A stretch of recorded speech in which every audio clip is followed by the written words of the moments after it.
very casual, very laid back. So goddamn arrogant about their PCs.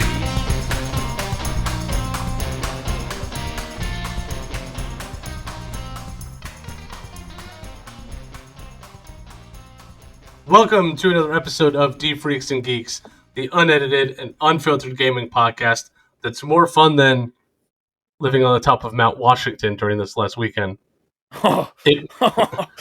Yo, I saw that was- video you were telling me about. Holy it was shit. Dude, it was officially wind chill negative 106. Ew. That's where, your in host. Vermont? I have no idea. I'm your host, David, aka D Freak. I'm Pat, aka Bloodbath17. And I'm Spiteful. I'm Matt, aka Spiteful Toast. I don't know why I I'm did that. Spiteful Toast, aka Matt. I don't know why I did that way. That was weird. As you can tell, we are definitely unedited. This week, we have another guest on Boswellox from the UK, another Twitch streamer, content creator, aka Boz. We had a really great time talking to him as well. I think it's really important to say we were talking about it right before the episode, just how much we appreciate everybody that's been on and my God, how much fun we're having talking to all these people. So we really hope you enjoy this one. We really hope you enjoyed all the other previous ones that we have. But interview coming up. Enjoy. This week's guest, we have Boswellox, a.k.a. Boz. That's what we're going to be calling him. Twitch streamer, YouTube content creator. He's got a bunch of things going on that we can't wait to talk about. Boz, how are you doing today? Doing absolutely fantastic. How are you guys doing? Oh, we're doing great, man. It's becoming that time of the year where if you're a big gamer, you start to get excited. There's a lot of good games coming out this year, so I think... Fingers crossed. Yeah, everybody's trying to do is beat that game they're playing now before Hogwarts comes out. yeah. I mean, I've never really been like a massive Harry Potter fan, but I've been looking at the trailer for that game, and I've just been thinking, wow, this looks pretty good. I might pick it up. Yeah, I've been the same way. I haven't never been into the series like as a movie or whatever. But, yeah, man. Same. But the game, I'm like, shit, might as well. It looks like even a good if you're time. not a big Harry Potter fan, it's like the world is just so like what they built is so crazy, and we've been growing up with it. I mean, I don't know how old Daniel Radcliffe is, but I think he's kind of like 30 something, right? I think he's a little older than us. Yeah, he's mid-30s. So we grew up with it, and every single game that has come out that has been Harry. I feel like this is turning into a Harry Potter fucking podcast, but like every shitty game, and it's like this is the first time where they're giving it like its breath, and I think it's going to be hopefully good. The graphics look incredible. Yeah, I mean, yeah. But I want to touch upon another new game that just came out that I saw that you were playing, and I want to get your thoughts on it because it's been like this is a game that I had no idea what it was at all, and now everybody's saying it's fucking awesome, which is Hi-Fi Rush. Yeah. So, like, I went into it completely blind. I didn't know anything about it. I just started streaming it just on the recommendation of one of my moderators, and I was blown away by it. Blown away by the visuals. Blown away by the concept of it. I've never really been one for rhythm type games. The last sort of rhythm game I played was probably like Guitar Hero back in like 2012 or something like that. But this just sort of turns it on its head.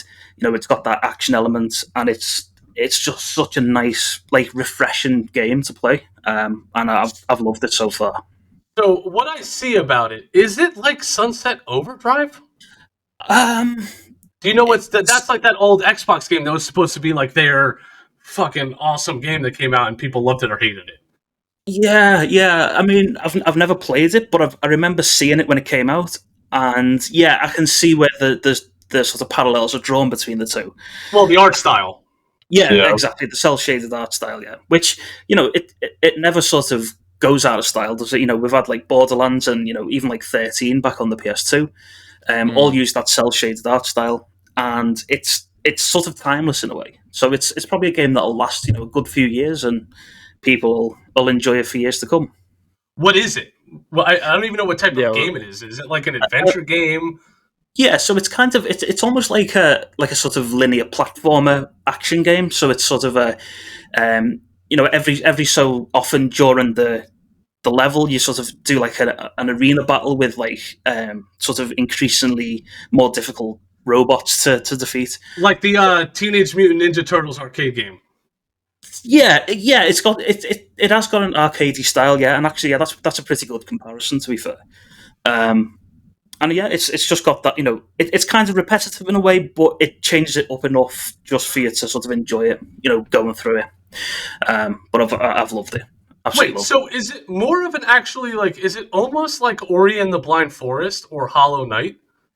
But in a different art style. Do you know what I'm talking about, Matt? No, am I thinking of it weird? Yeah, you're diving too deep into it. It's not like I mean I haven't played it, but it's like more 3D. You're thinking like a 2D platformer.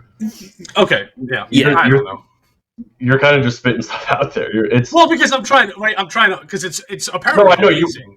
But you were right. You were on the right track when you said Sunset Overdrive, and then you just started throwing out other games for literally no reason. Ori and the Blind. I don't know where Ori and the Blind Forest and Hollow Knight even like came from. It had nothing to do with what he was talking about. Because they're side scrollers, and then you get into like an arena boss fight, and then it's side scroller again.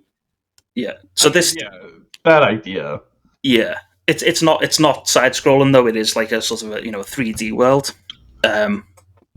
If anything, it's just not more. It seems like it might just not be as open world as the other games, where it's very like you go into one area, there's a little area to explore, but then there's just another area that you're going to wind up in, and it's very kind of straightforward in a way. Yeah, that's it. Isn't it only $30? Yeah, or it's free if you've got Xbox Game Pass, which is what I played it on. Because it wasn't going to drop that much. But yes, wait. I mean, if you've got that. Are you an Xbox player, or do you have a PC too? No, I'm PC, but I've got the... Son of a bitch! Dave always so I'm a Xbox exclusive guy. I am late to the PC train, but Dave tries to throw it in my face every time that I'm like a B-side gamer. So I try and throw it in his face every chance I get, but all good, boss. I guess you have a PC too. I've also got a PS5 as well, so there's that. Oh. So I do switch between console and PC. So I'm still a console boy at heart. Have you always been PlayStation? Yeah, except the Xbox 360 era. That was sort of the better console at the time. So I thought, well, that was a breakthrough console, the 360. But it's amazing. Like what I think about is our age group, right? It was like very like PC or Xbox, PlayStation or Xbox, and then like you have Boz now, and we just had an episode about this. But like you have Boz, who was a PlayStation gamer, still have an Xbox Game Pass. Yeah. Well, the breadth of games that they have on there is out of control. I mean, he's spending $15 a month, and he got a $30 game, one $30 game for free. Yeah, and you get Xbox Live through that. A whole library of everything else. So. Yeah, which is $120 a year. Last time I checked. Yeah, literally, and I only got it originally just to play Sea of Thieves and Forza Horizon. They're the only two games I sort of played on it.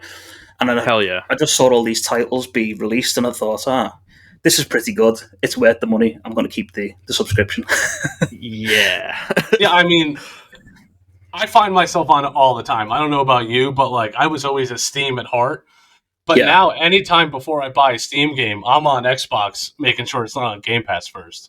Yeah, same. Honestly, like it's sort of made me think about sort of where to look for games now. But I used to be the same with PC. I was just like Steam only, just install Steam, nothing else. But now it's sort of expanded to other platforms now, and it's there's such a breadth of games now in like Epic and Xbox Game Pass and all the rest of it. It is crazy. The only thing that does suck is having all those launchers on your computer. Yeah, yeah, that is a downside for sure. There's apparently a way. You guys should get consoles. It's super fast. There's apparently an app on the computer where you can take all of your launchers and they bring all of your launchers into this app, so then you only have to open one launcher. But like, I don't know what it's called, so that was a piece of useful information that I don't have the answer to. But it can get quite annoying. But like, going back to your PlayStation games, your PlayStation days, what kind of brought you into gaming? Were you always a big gamer? Were you a late bloomer, or were you right from the get-go? Yeah, I mean, from as early as I can remember, I've always sort of liked video games. The first thing I ever played with was the OG Game Boy, the grey one with the pink buttons. Nice. So I played a lot of Tetris. I wasn't any good at it because I was like 3-4 years old, but I would play that. Eventually, when sort of 96, 97 rolled around, that's when I got the PlayStation 1, and from then on, I've just been sort of PlayStation 1, PlayStation 2. I did obviously switch over to the 360, back to PS4, and now PS5. So like the PlayStation thing's been instilled in me from like 5 years old. So, are you a PlayStation fanboy? Is your favorite game ever Tomb Raider? No. God of War. I don't mind those games. I mean, they're fine. I just don't love them as much as most people do. I'm more of a sort of classic Grand Theft Auto player. That's yeah, dude. That's what I grew up with. Well, before Pat dives deep into Grand Theft Auto, I do have to ask you a question. Yeah, cut me off before I start. Do you still play Tetris? I do with an emulator now, but I still play the classic Game Boy version of Tetris. Would you consider yourself good? Not bad. I wouldn't. I don't think I'm good at most games, to be honest. But I'd say I'm average, maybe. I'm not competition level. I feel like I'm a Tetris god. That's the only reason I'm bringing it up. I don't know what it is about Tetris and me, but we just click. I was watching an esport about Tetris. No joke. I was like, I got them. They were making so many mistakes on like level 13. Yeah, okay. I mean, I'd love to join one of those competitions, but I would lose very quickly, I think. Listen, I'm terrible at Tetris. I can't plan like two turns ahead of time when I only know the next one that's coming. I can't. There's only 3 things you need to focus on: the block that's dropping, the block that you have on hold, and the next block that's dropping. And then you should have a spot for all of those to go. Yeah, and getting yourself out of tight situations as well. Or be like me and never put yourself in tight positions. You don't have to. He says this, and then you watch him play Tetris, and he's terrible, and he makes mistakes all the time. He's just talking a big game. Yo, no shit. If I was to hop on Tetris, and I do not want to turn this episode into Tetris talk, but I will. Every time I play Tetris, and I play the single player mode, I beat it. Every time. Sure. That's fucking so sick, dude. So sick. Fucking shred the gnar, bro. Oh my god. So, PlayStation forever, it's in your heart. You will always be a God of War and Tomb Raider lover. But like, you've been playing games forever, right? And now you're on the content making side, and it's like, we all try to find our journey through what we love to do, and we kind of want to get into what we want to do. But why did you just start making content? I think it was, from what I can see, it was you started on YouTube and then you're kind of doing both. But like, what made you want to make that jump? What made you want to say like, okay, I'm enjoying it, but there's more to be done? So I've always kind of liked the idea. I've always wanted to sort of do YouTube. I actually started on Twitch first, and then opened up a YouTube account. But I've always sort of wanted to do it, put it off, and then I've tried and failed a few times as well. I started streaming probably like 4 years ago. I just went live one day. I thought, right, I'm just going to do this with no idea what I was doing. Why not? Yeah, exactly. No one's going to watch anyway, so let's just go for it. Well, this is the thing. Like as soon as I went live, I think I was playing either Grand Theft Auto 3 or City Skylines. I can't remember which one. About 20 minutes into stream, someone joined chat and they just started saying like, "Oh, you don't speak much, do you? Like, what are you doing?" And I just panicked. Like fuck, and I just went, okay. I just sort of wrapped it up very quickly and then just ended stream. And I was like, fuck, I am not cut off. I thought, all right, go back to square one. And at the time as well, I was. Oh, sorry, go on. What were you going to say? No. Go ahead.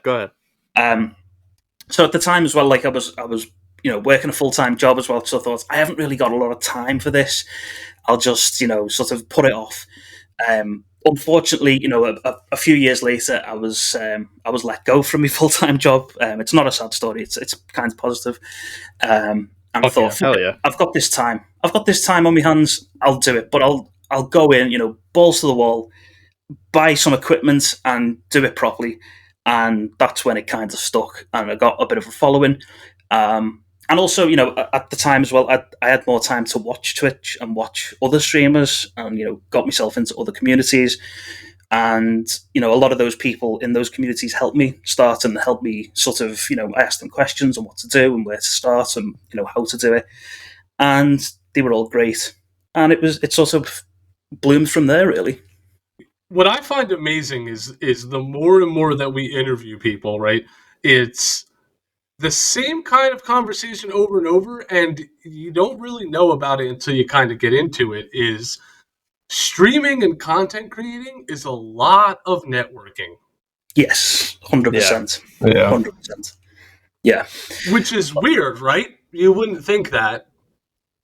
No. And I think a lot of people who are at that stage where they sort of give up because they just don't see success like overnight.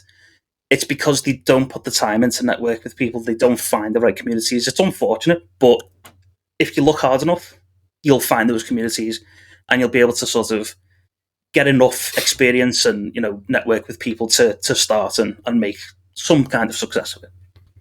Yeah. And success is different to everyone, right? I mean, it's a totally different experience for everyone. I think we're way past the I'm going to go live and I'm going to make $1 million, right? That's If you look at all the people making millions, they've been in the game or the gaming industry, or they were a professional gamer at some point. 90% of the time. Like if you look at like one of my favorite streamers is Summit1G. I mean, he was like an OG Counter-Strike competitor, right? Mm-hmm. It's like, and we're starting feel like now. That's where a lot of them started. A lot of them started in Counter-Strike. Even a lot of them today. Like that's what helps. Like, and I may not put them to like the very tippy top with like thousands of viewers, but it helps. But a lot of the times, like becoming a professional gamer or being on like a pro team for whatever, like boosts your viewer count because now more people are going to be watching you. People are going to see you in like a tournament. But you're somebody. Yeah. Like a lot of people, it's either you're really good and you post like a lot of clips and people spot you that way, or you're literally on a pro team. Yeah, for sure. So I think where I was trying to go there was like, so we all know that that's the case, right? We all know it's not just jump in and get in there. But from what you said before, and I wanted to pick up on it, was that you've tried and you've failed and you've tried and you failed and now you kind of stuck with it. Now, is that because you've changed what success looks like in your streaming content career, or you just found like a new drive for it? It's a little bit of both, really. I'd say that I sort of set the goals a lot lower. I knew I was never going to get instantly even 20 viewers a stream or anything. I thought if one person watches, that's when I first started. I thought if one person watches it, it's success, and then we'll build from there. But it was also a sort of a confidence issue as well. Like in the past, I've just thought, oh God, I'm on camera. Oh God, I'm talking on camera. People are watching what I'm doing, and I just fell to pieces because I thought, this, I'm terrible at this, I'm really bad, and people know now, and it's like it's just like you kick yourself in the ass. But anxiety. Exactly. We know it well. Yes, we do. But after trying it a few times, getting that confidence, just sort of getting used to the environment of streaming, and also being on medication for it as well, also helps. Fuck yeah, dude. Medicated life. But it's a bit of both. But yeah, I mean, I've always sort of kept me goals realistic, always realistic. I'm not in it for the money. I'm literally in it as a hobby, because I love gaming. I think I've got something to bring to the table. Whether it's everybody's cup of tea, probably not. But it's just something that I like to sort of do. It's almost like it's like having my own sort of comedy show, even though it's probably not everyone's type of comedy, but it's something to sort of show off. And I'm centre of attention for 6 hours a week. So obviously people are liking it. So yeah, and I'm blown away by now. Yeah, exactly. So tell us a little bit about your channel. Tell everybody that's listening kind of like about your channel. What is that comedy like? What do you kind of base the channel off of? I mean, at this point, it's mainly dick jokes. I think that's perfect. Hey man, they're fucking funny. Yeah, I mean, I always say to people that the unique selling point of my channel is that I'm terrible at most games, and you're gonna see really bad gameplay, but I know that. Do you know what I mean? I'm not pretending to be good, and people can come in and give me shit for it, and we'll all have a laugh, and it'll be funny because I know I'm bad, they know I'm bad, and it just makes the whole, it sort of fits together nicely, like a puzzle. Yeah, you stopped caring about what people, right? That was like the big about getting that god clip. Yeah, that's that. Well, the big scary for everybody that content creates and streams on Twitch is that chat and that comments, right? You get one bad and then it seeps at you, and it's like, oh. Or you don't get the viewer count that you're expecting, or one day it's high, and the next it's super low, and you're like, what the hell? Like, what's going on? Like, what did I do so wrong from yesterday to today? But just luck of the draw. Yeah, I mean, obviously, there's still aspects that sort of will get to you, but I mean, in terms of sort of putting myself out there, I'm not bothered anymore. I'm just not bothered anymore. People can say what they want. That's fine. The comments aren't the issue. The only issue I have at the moment with content creation is just is it my best work? Is it the thing? Am I proud of that? After the stream, right. I think back and is it was that good? Was that my best? Could I have done better there? But everyone gets that, and I guess that's totally normal. So, do you watch your VODs back? Yes, yeah, because I edit all the VODs for YouTube videos, so I watch it back anyway. Yeah, dude, they take forever to download. Don't they take forever to download? Yeah. Oh, it's fucking crazy, dude. I'll try to download one. I'll be like, I'll clip this for YouTube. And then it's just like exporting and exporting and exporting. And I'm like, oh my God. So I cancel it every fucking time I can't get through it. I honestly think it's a safety mechanism that Twitch puts together because they know that you're going to take it off of Twitch and put it onto YouTube.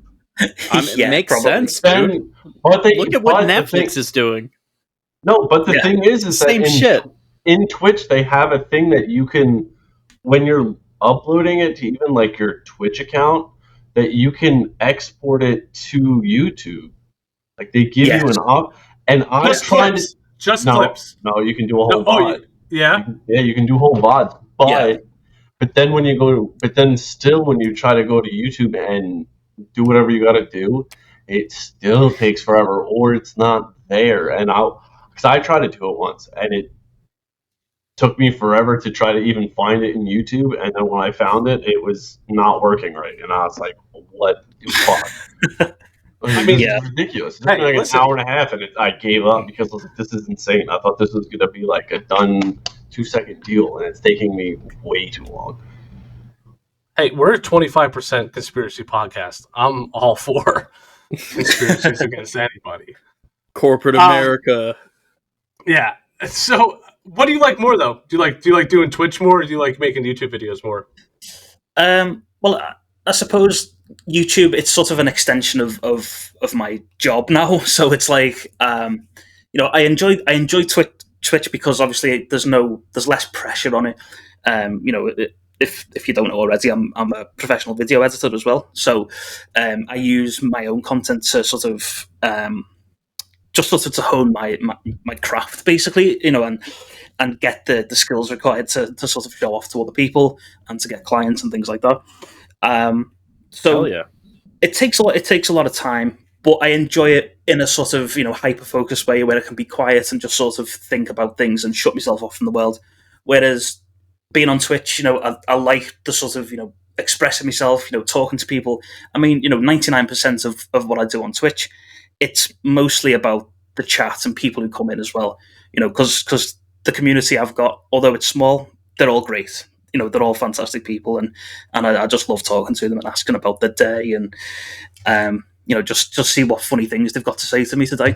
So I think I prefer Twitch as opposed to YouTube, to answer the question. For the community, and it's instant. Like, exactly. They can either comment on what you're doing, or you can interact with them. You can physically speak to them, and they'll leave a comment. And in a way, it is a conversation, but it's almost like a real conversation. Yeah. Oh, absolutely. Yeah. And I've got to know a lot of them as well. Off stream, I talk to them all, obviously in Discord, and some of them come to me with their problems and things like that, which is great. Although sometimes I do think I'm not qualified. but we just play games together, man. But yeah, it's great, and I love it. Absolutely love it. Yo, you have such an upper hand with your job. Literally everybody that we have talked to, and at this point, what's shocking is like we've talked to a lot of people, but like the video editing is always something that people bring up, and that we're kind of going through it right now because I was gonna ask you questions about it because I was curious on. Yeah, so like if you don't know as well, we're like very new. We're I think 6 months old, right? We're like a very young podcast, and and on top of that, we're getting into like all of the streaming stuff. So having that video editing must be like awesome, right? Because I'm assuming you have all of the apps and I don't even know what the fuck they're called. The software. Yeah, I mean, I got into a video editing. I'm really new to that. That's like the newest thing in my life at the minute, and that sort of came about through a guy who I know through Twitch. Dude! Can I shout him out? Yeah, go ahead. Yeah, so he's called Unfiltered. So he's like a TV producer. He's sort of semi-retired, and he's been sort of coaching me through, video editing and things like that. And he's been teaching me the ropes, kind of thing. And I've been so I've sort of gone professional with that, and everything I've got, I've learned from him. Downloaded all the software and things, and all the plugins for it and stuff. And it's just sort of grown from there, really. And I noticed that because, listen, the last thing I'm going to do is have you on and talk shit. So don't take this the wrong way. But like, I was looking at your YouTube videos, and from your first YouTube videos, even just like the thumbnails and the video production has gotten so much better in such a short amount of time. So I definitely want to give you credit there because like your introduction when it's like the Grand Theft Auto opening. Oh yeah, that's fucking sick. Thank you. Why would he take offense to any of what you just said, man. dude? Hey, man, everything that you're doing is really good. Because I started off with like it didn't look so good a year ago, and now it looks really good. And I 100% agree. Because back then, that's when I was like figuring all that shit out, and I just thought, what am I doing? What the hell do I do? I tried to teach myself at that point. That's where and I think that's where most small content creators are at the moment, is just in that stage of like figuring it all out. And so perfect example, like if you go to our YouTube right now, we have like a whole clip section, and I have the same thumbnail for everything, and it all kind of starts the same because I don't really know what I'm doing, right? So like I'm just kind of going with it. But now that like I'm even just in this small amount, I'm like, maybe I shouldn't do that, right? There's a lot of learnings that go into content creation that aren't really talked about. Oh yeah, everything. I mean, if it's not sort of putting up, VOD content and editing and all that, it's getting your settings correct for your camera, your microphone, OBS itself. It's just there's so much to learn, and I don't think a lot of people realize how much there is to learn and how long it takes to learn it when they first start out. No. OBS, it's like, first of all, it only works half the time unless you got the right settings. So then you got to figure out what settings are right. Because if your settings aren't right, your stream might as well be a dumpster fire because it's just going to be you closing out of your game and restarting your computer. And then you have to worry about the overlay. Yeah. And it's like not easy to get that. Where do you get that? Who fucking knows? Google it. Well, the Google ones don't work. It's just like a nightmare when you first start. So it's just... But am I wrong? No. And then especially when you don't have anyone else to like ask or know where to go to talk to anyone. It's a wide open technological world, and you have no roadmap. No. Yeah. And sometimes you try to figure out, but then you're like, then you start getting real nitpicky even on yourself. You're like, oh, I want to do this. And you try to do it, and you're like, oh, I don't like that. I'm going to try something else. It's just like, there's so much to it that you don't even think about. Yeah, totally. A lot of trial and error. And that's where networking is really important, early on. 100, like, yeah. I mean, I'm a perfectionist. It's like if the kit bait, fuck. I don't remember the bit rate. The bit rate. So like if I run good say that, but I for some reason I thought I was going to be way wrong. I thought I was going to be way wrong. But like if you're 4,500 to 6,000 is a big difference. But like it runs better on 45. But then, dude, I can go in forever because I'm so frustrated with these fucking. It makes me so angry. But I think that's awesome, man. I think that's like a really great. Like you sound like you have a really good story, right? You're like you got over a bunch of stuff. You networked a bunch, and you're kind of building. Do you feel this time like this is your supreme confidence? Like you're not stopping now? Yeah, totally. Yeah. And I've got. I'm looking into the future more. What can I do next? What can I stream next? What content can I do next? What sort of direction can I take the stream? And I'm always experimenting. Sometimes it works, sometimes it doesn't. There's streams where I've eaten those Bean Boozled jelly beans, and it was a bit of a disaster. So I thought, well, I'm not going to do that again. I'll do something that's a little bit more popular. People come in, people enjoy it. Things like where I streamed Resident Evil, and more recently Fallout. People sort of enjoy that content more. So our best time streaming was when I was playing Fallout 4. Yeah. I mean, it's a game I've loved since it come out. But I started streaming it last week, and now you're being an asshole. The bastard playthrough. Yeah. Is that what you're going to call a bastard boy? Yeah, basically. Yeah. I was watching that video that you put up. Do you think you have a pretty good feel for what your community is looking for? Oh yeah, absolutely. I mean, most of them tell me as well. They'll sort of say, "Oh, wasn't too keen on that one," and it's fine. I'm all for constructive feedback. Feedback is great. And I can tell. If I'm playing something. I'm trying to think of an example of a game that I've played, but I've played things in the past, and people have sort of switched off, and the view count drops, and people just disappear. People who are normally there for the whole thing, and you think, maybe I should, maybe not play this anymore, and we'll move on. And I just sort of do it by ear like that, So what do you do? Oh, go ahead. What do you do in that scenario? Do you stop the stream immediately, or do you tough it out for that night? Oh no, yeah, I'll tough it out because I think, well, I've started, so I'll finish, and I'll just end stream normal time. But then next stream I'll start the stream and I'll say that didn't really work. I wasn't happy with that, so we'll play this instead. And they're normally happy with that. One of my favorite questions that I've started asking are all the content creators and streamers that have come on that I think is vitally important because it's another side of kind of streaming and content creating you don't get. you just laid out perfectly what people do, right? You follow your community, and you kind of the guidelines are based off of that. But doesn't that not affect you not playing the games that you want to play, or do you still not have that issue?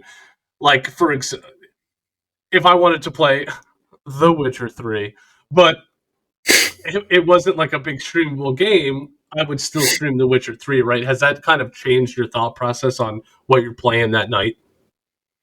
Sometimes, yeah. Sometimes it does, because you think, well, I'd really love to play this on stream, but then you sort of weigh up the options, and you think, well, I enjoy it and I love it, but will it make good content? And I think probably not, so I probably won't stream it, or it'll be sort of the community want me to play this, but I'm not really feeling it. And then I think, well, if that's the case, then if I'm not enjoying it, I'm not going to be my best self on stream. So I'll just, maybe not do it, or try it out, and just be honest with the community. Sometimes I've, played something that maybe they've suggested, and I've gone, wasn't really feeling that, guys. We'll play something else next week, and they're normally really cool about it. Luckily, yeah, right.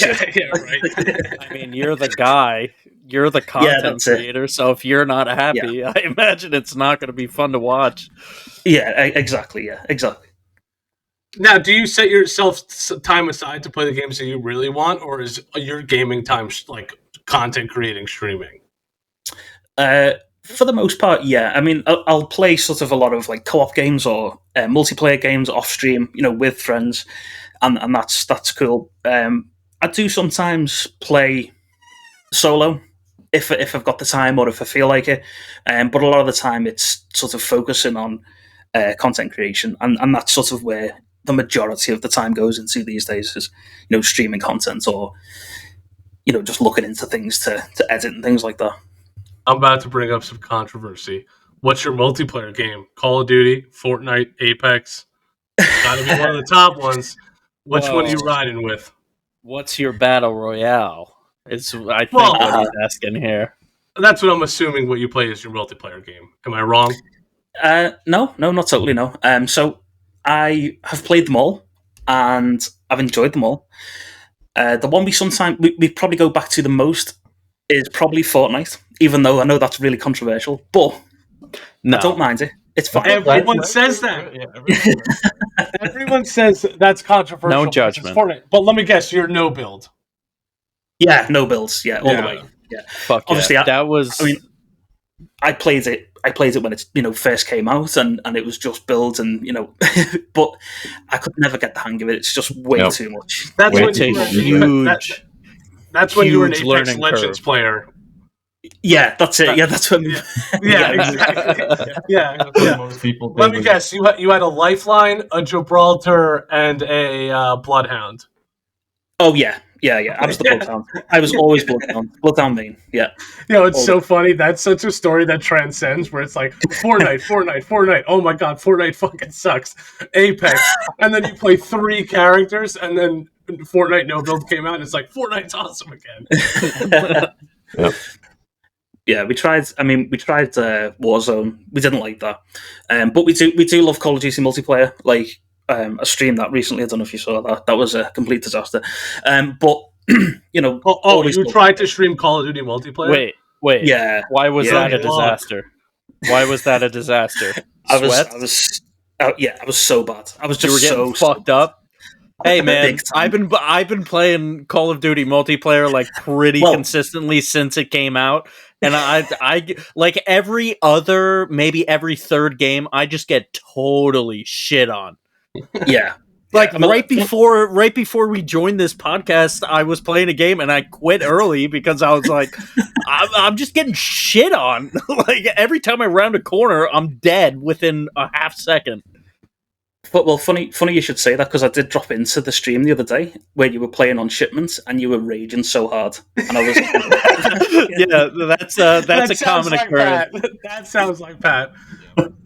I'll tell you one thing though. I think, and we brought this up before, I think that they nailed this Call of Duty multiplayer. I think that I'm just not good anymore. I just think I'm not good, but the multiplayer is fun as hell. very hard to stream because you get buried so quick, but fun as hell to play. Oh yeah, it is. I mean, and it always, I started out in the days of Call of Duty 4, which was dude. Fucking, I mean, I was in a clan back then. That's how good it was. That's how cool too. I was. Man, the good old days. Remember being in the clan? Yeah. Well, that was when the clan was. Say that.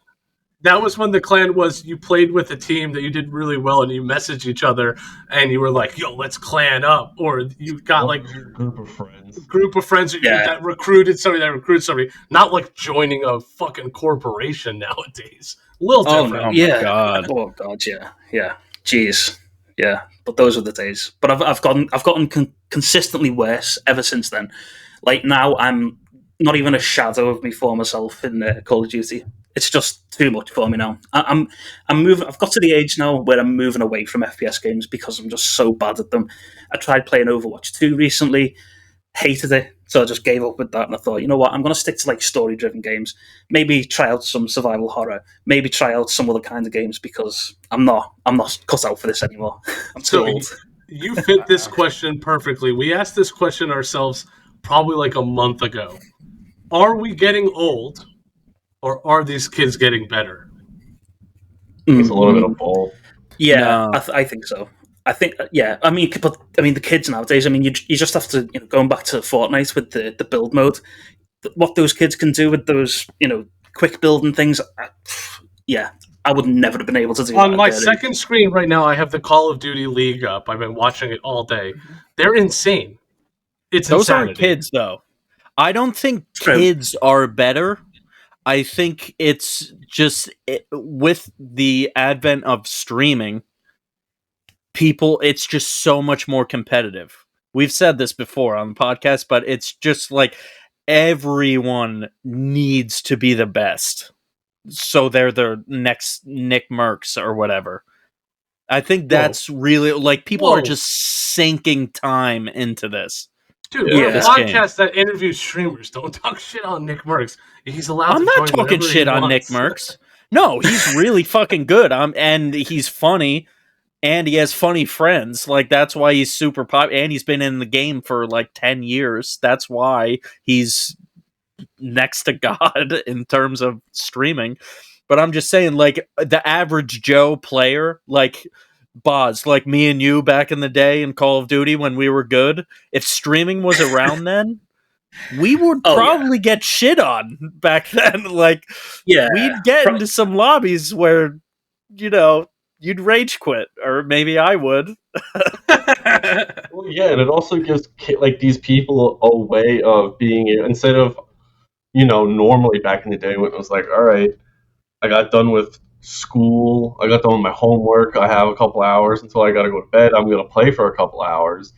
Now it's like these people are able to just be like, all right, well, I'm going to become a streamer, a content creator, and I'm going to be able to devote 8 to 10 hours a day playing Call of Duty for the content, and that's what they do day in and day out. Like, think about it, like when you go to work and wake up and go to work in the morning, that's what, instead of them doing that, they're just waking up, going to their PC, and playing Call of Duty for that same amount of time that you're at work. If not more. If not more. I think that is a way. Kids still go to school either way. Listen, some of them do, but I mean, like, all the kids I run into in Call of Duty, whether it be Warzone or multiplayer, are terrible. Terrible. I've never run into a kid who was a god and just blew my head off in 0.5 seconds. They're all terrible. It's all dudes who are assholes. Where, like, if you complain, they'll be like, "Oh, well, maybe you should get better at the game, you old fuck." That's always who it is. Boz, I don't know about you, but we constantly say that Call of Duty has the best shit talking in any video game. Oh yeah. I mean, it's and it always has been as well. Back in the day, it was still like, it's not changed much. It's still the same people saying the same things. Yeah. Yeah, I know a lot of people hate it, but I mean, it's part of the. To me, it's part of the game. Unfortunately, I fucking love it. Yeah. I mean, at this point, it's just part of the game. Like, that's what Call of Duty is known for at this point. It's how toxic lobbies can be. Yeah, people are just getting on there being toxic now because they can be. But and it gets we've talked.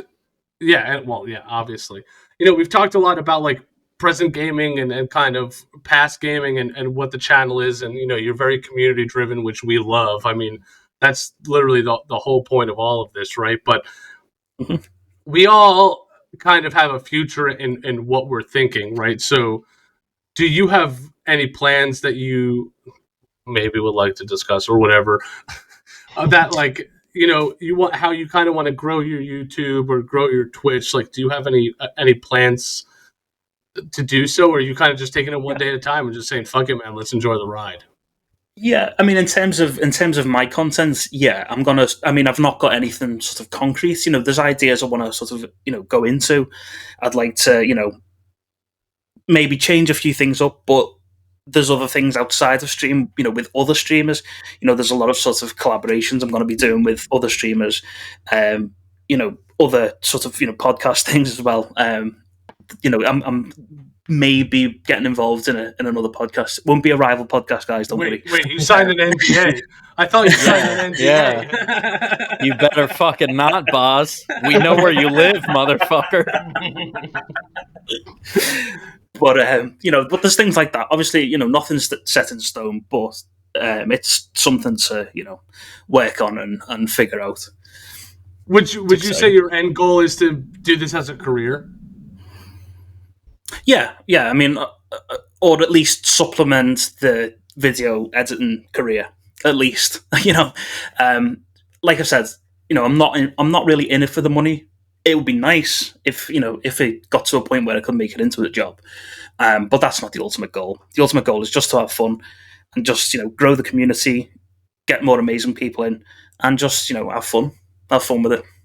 Yeah, I agree. I think honestly, if you take it any other route, I think that's where failures come in. I think that's where people start giving up, and it's because it's all about fame and success, and it's like, again, you're losing the forest for the trees. Yeah, you're late to the game. Gaming's supposed to be fun. Yeah. It sucks, but you're supposed to be having fun. Yeah. Let's do this. I want to take a guess here. Your favorite game of all time. Everything that we've learned about you and everything that we've talked about, I've been secretly formulating a plot onto guessing your favorite game of all time. I've been thinking of it too, and I have no idea. Well, actually, I don't have no idea. I have two games, and I think they're in the same series. And tell me if I'm right. It's either Grand Theft Auto Vice City or Grand Theft Auto 4. It's Grand Theft Auto 4. God damn it! That's what I was gonna say. GG. Come on. GG's in chat. Come on. Listen, let's talk about that game for a second. That game was fucking awesome, though. It was. Yeah. I mean, like, I've got a bit of shit for this in the past, but I've always said it's the best Grand Theft Auto title. So you think it was better than 5? Yeah. 100%. 100% better than 5. The quality of the story, is that what did it? Yeah. That's it. It's got that nice sort of gritty story. The story's better. The environment's nice. What I would say, if the story could be put into GTA 5 in the GTA 5 world, that would be perfect, because the GTA 5 world is just unbelievable. Gorgeous. And it's it's so nice. But 4 is just that little bit better, and it just feels it's got that feel to it. I think GTA 5 just feels a little bit sterile, and the story's not that great. The 3 protagonists doesn't really work, in my opinion. So, I thought it was a great idea, though. I think it was. I thought they did it well, but I totally agree that the story was way better in 4. It was it just seemed more organic. Well, listen, honestly, in 5 it was so scripted almost. I think in 5 they said, "Fuck it, let's try to hit a home run," and it hit, but it wasn't a 500-foot home run. It was a wall grazer. Barely out. Yeah, because I mean, you got to think that game is still fucking hugely popular. Let's not take anything away from Grand Theft Auto 5. No. You also have to bring up the online aspect is completely taken over the game. Whereas with GTA 4, it was all story. All story. Yeah. I don't know if they added an online. It did have an online, but it was very like rudimentary. It was just sort of you had like a free roam, then like team deathmatch, and then there were like scenarios you could do where you could like rescue a guy from a plane, or kill these guys over on this island or something like that. It was kind of basic, right? But also, I'd like to say it was Nico and Romeo. Nico Bellic, Nico Bellic, Roman. And then obviously the DLC ones with Johnny and Luis. Yeah. Romeo. What was Romeo? Oh, Packy. Where else out, Romeo? Too. Oh, yeah. But also, I was going to say, the jump from, first of all, GTA 3 to Vice City, and then Vice City to GTA 4, those were huge jumps in quality. Oh, yeah. I mean, and what you've got to remember as well, GTA 3 and Vice City were released almost exactly 1 year apart. Yeah. So they put the work in, in a year, to get it up to Vice City standard, that quick. Unbelievable. Honestly, we talked about it before, and I've just been sitting here kind of thinking about it. I think GTA 5 is one of the best maps ever. Yeah. It's a perfect size with a lot going on. Once you get to like that Skyrim level, or like even the Witcher level, where it's like all those different worlds and stuff, some of them are huge. GTA with the cars is unbelievable. Yeah, because you could just go ahead. A lot of people sort of at the time, I remember a lot of people saying about GTA 5's map. They said, it's not big enough. It could be bigger. It only takes like 6 minutes to drive from, the bottom of Los Santos to the top of, the top of the map. But it's like, but they've crammed so much in. They've crammed so much into that map. If you take a game like Just Cause, where it's like the map's probably like 6 times big, but there's fucking nothing there. There's nothing there at all, and it's boring as shit. It's just roads. Or even like the Red Dead maps. Like the maps are big, and like don't get me wrong, the game looks great, but there's only so many times that I could go from one side of the map to the other side of the map and pass maybe one town, but it takes me 10 minutes to get there, and it's like, all right, like this is it gets ridiculous after a while. I've come up with this thought a long time ago, and this is the first time I will ever publicly say it. Horses are awesome. Cars are faster. Anytime you have a game with horses, going from one place to another in a game is like, their landscapes are always beautiful, and it's always so nice. Like, you take a look at the Red Deads or the Witchers, and it's like beautiful to walk through, but most of the stuff you're doing on your horse is going through nothing. But GTA 5, the fact that you have cars, I think that expands, because I don't think the world's that much smaller, but you have that fast travel. Yeah. That really makes that difference. Plus, driving's more fun as well. Like, I mean, horses are great, but driving is way more fun. I mean, plus who doesn't? I don't know about you, but I like me a horse. Not even that, but everyone knows the classic GTA thing to do of start killing random people, get as many stars as you can, and then just drive around and see how long you can survive. I mean, I think Grand Theft Auto does do the miscellaneous fun better than most open world games. Yeah. Yeah, it's almost encouraged as well in GTA, whereas like Red Dead, it's like, you have to sort of, abide by the morality or the rules. Otherwise, you'll have some real consequences. Yeah, you'll have bounties there. You'll have to worry about paying off bounties, or you might affect the storyline because your karma gets bad. But in GTA, you could 1 minute you're in the middle of doing pay $5,000. You finish a mission and you're like. You finish the mission and you're like, yeah, you know what, that was fun, but it'd be even more fun. And you just start mowing people down. And the only, like Pat said, the only thing it affects is how much, when you die, you got to pay a hospital fee. But other than that, just to get revived. The sky's the limit. Totally. what did we do growing up when San Andreas came out? Who can get 5 stars and who can get away? That was the whole game. Yep. Oh, yeah. So, but Boz, let me ask you this then, because you're obviously a Grand Theft Auto fan. Have you seen all of the leaks in the development for Grand Theft Auto 6? And does that make you nervous? Yes. Slightly. Really? Slightly. I mean, I'd like it to be. I've said this before, and I think I said it on stream maybe once or twice. But I'd like it to be set in different time periods. So obviously the leaks sort of confirmed if it's true that it's set in present day.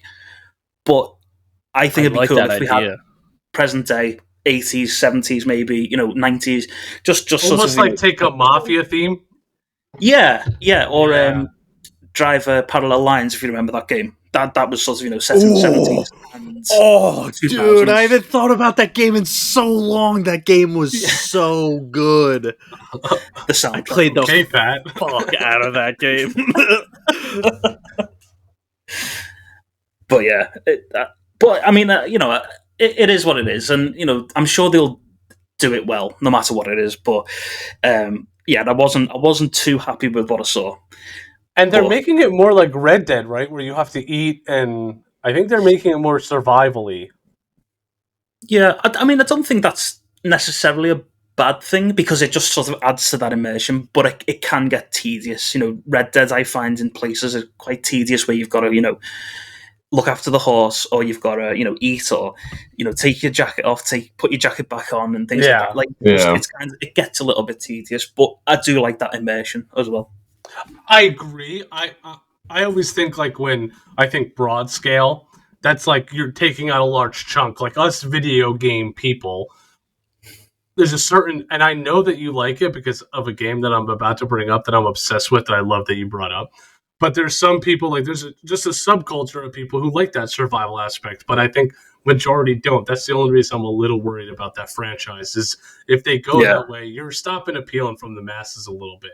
Well, you start diving deeper into a specific genre rather than just having a fun open world game. Now you have an open world survival game, and that just becomes a smaller niche of people that might want to play it. Yeah. Totally. Do you know why they're doing that? Conspiracy. Because they want the niche players to pay all of the extra microtransactions. Just saying. Yeah. Could be. That's not a conspiracy, dude. That's just fact of business. The world is more competitive now than it's ever been. Of course they're going to try and nickel and dime their fucking customers. Everyone does that. Okay, so last thing I'll ask you. You got me really excited before, and this was halfway through the podcast, and I had to hold my tongue all the way through this. You said that you play City Skylines. Ooh. Oh, yeah. Are you a world builder gamer? Oh, yeah. I mean, City Skylines is probably the only one I've played extensively, but I love it.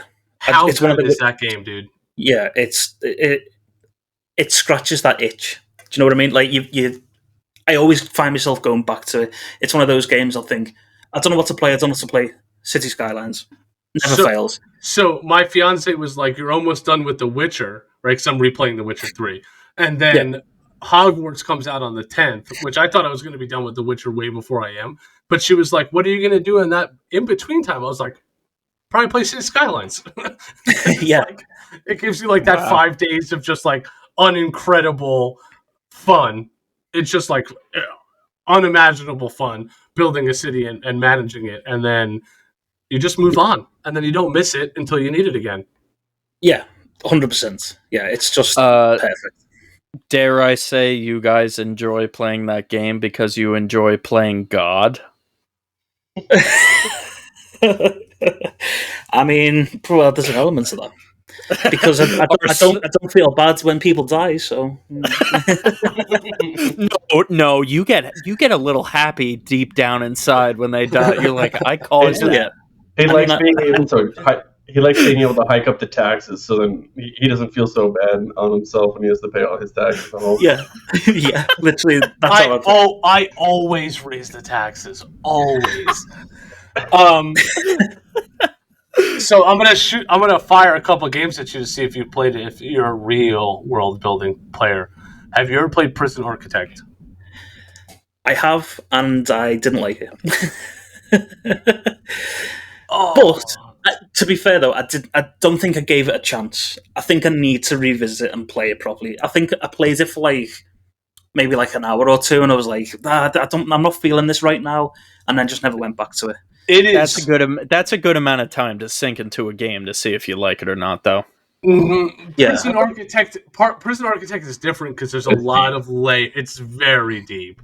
It's like you go from building a prison to having an execution chamber to running a full. There's Boz, I'm telling you, play that game. It's fucking I'll give it a go. Awesome. That and the last one I wanted to ask you if you've tried when it came out. Did you try Farthest Frontier? No, I didn't try that. No. Very good as well. Did you ever replay that game, Dave? Yeah.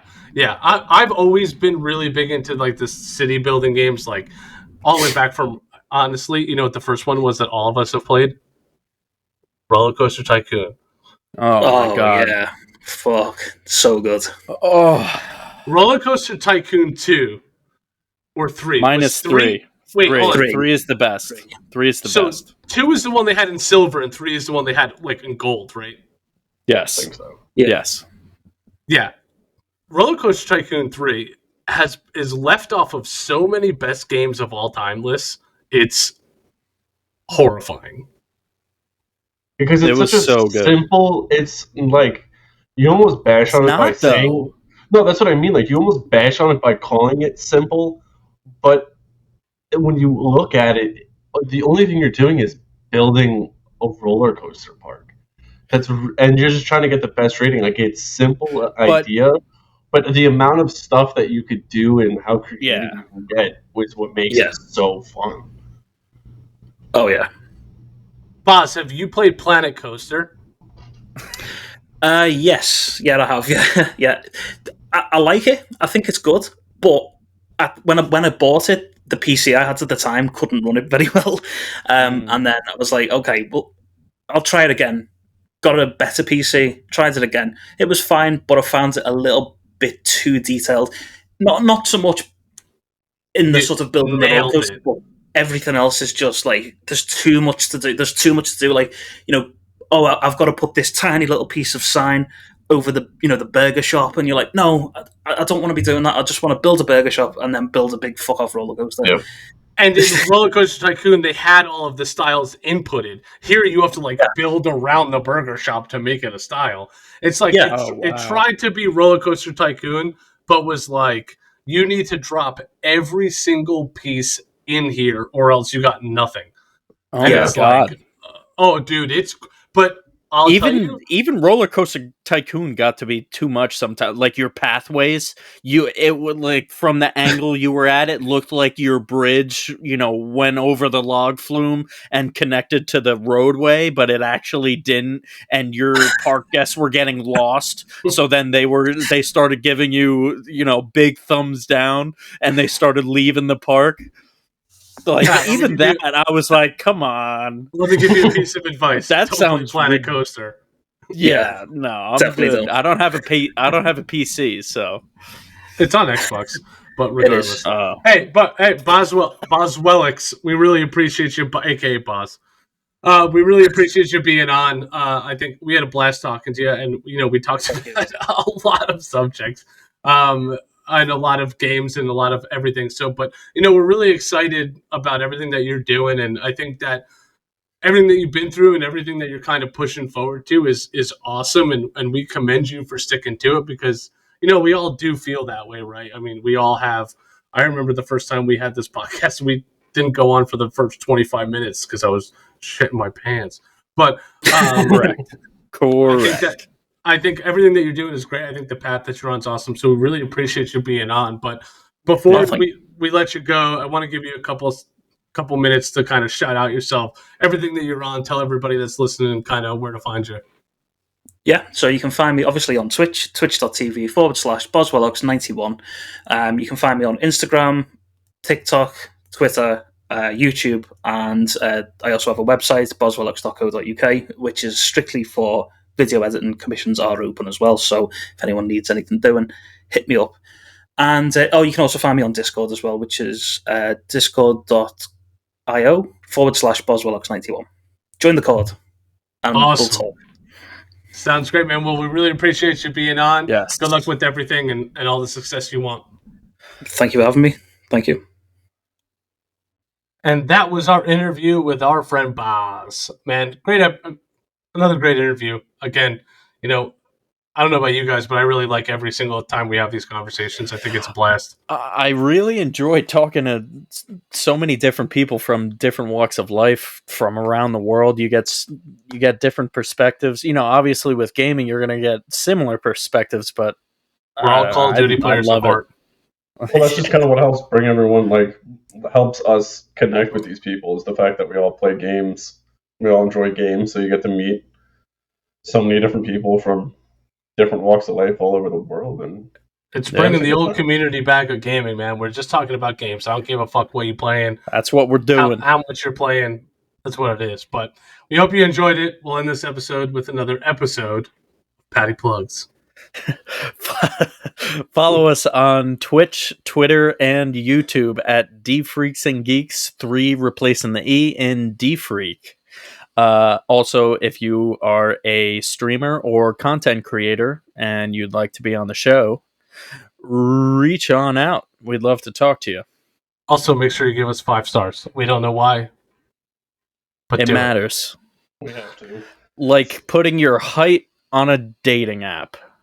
It matters. And that's why I do the intro to the podcast. Thank you all for listening. Have a good day. See you next week. Bye. Bye. Later.